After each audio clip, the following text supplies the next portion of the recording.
네, 저도 좀 한 말씀 드리겠습니다. 박선조 원내 수석입니다. 국민의힘 전당대회를 쭉 지켜보면서 어제 특히 대전, 충남, 세종 합동연설의 장면을 보면서 이런 생각이 좀 들더군요. 권력의 하락기에 전형적인 증상이 나타나고 있다.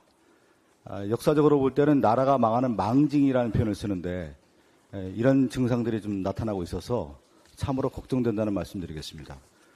원래 집권당의 전당대회라고 하는 것은 미래, 비전, 정책의 언어가 나와야 되는데 한동훈 후보와 원희룡 후보의 말을 들어보면 오염의 언어가 난무하고 있다. 결국은 난투까지 이어졌죠.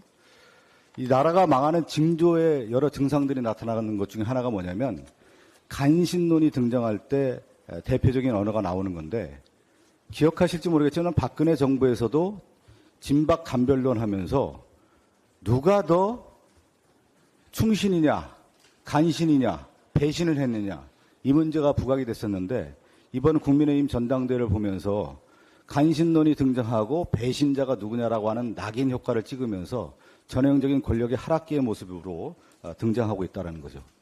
그 윤석열 정권의 또 하나의 전형적인 이 망징 증상이 하나가 뭐냐면 주술 정치라고 하는 부분, 무속 정치가 여전히 난무하고 있다. 대통령실 관저 이전부터 해서 천공이라는 인물이 등장했는데 대통령이 스승이라고 하고 멘토라고 했던 사람에 대해서 대통령실이 이런 사람에 대해 조사해야 되는 거 아닙니까? 여전히 이 사람이 활개를 치고 있다라고 하는 것이 결국 이 윤석열 정권을 좀먹고 있다라는 하나의 증상이라고 볼 수가 있을 것 같고 또 하나가 뭐냐면 역사적으로 볼 때 나라가 어렵거나 하락기에 있는 증상 중에 하나가 뭐냐면 외척이 바로 하는 거예요.